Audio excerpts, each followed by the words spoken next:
సన్నాసి అని పొర్రు పనికిమాలినోడా అని తిడతాడు. దేవుని పనికి పనికిరానటువంటి వాళ్ళు వీళ్ళ గురించే నీతిమంతుడు ఒక్కడును లేడు, దేవుని వెతికివాడు ఒక్కడును లేడు, అందరూ త్రోవ తప్పి ఏకముగా పనికిమాలిన వారైతే మేలు చేయవాడు ఒక్కడు లేడు అని ఇక్కడ వ్రాయబడ్డాడు. ధర్మశాస్త్రం ఇంత చక్కగా చెబుతుంది కదా, మేలు చేసేటువంటి వాడు ఒక్కడు లేడు, నీతిమంతుడు ఒక్కడూ లేడు అంటే ఈ రోజున మనం ఎలా నీతిమంతులం అవుతామండి?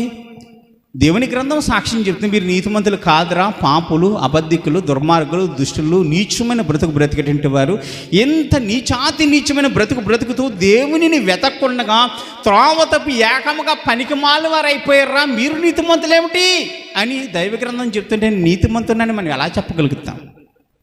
ఆలోచించండి. ఒక్కొక్కడి గురించి మనము ధ్యానం చేసుకుంటూ ఉంటే ఈ యొక్క వచనాల్లో మొట్టమొదటిగా ధర్మ విరోధులకును అని వ్రాయబడ్డారు. ధర్మ విరోధులు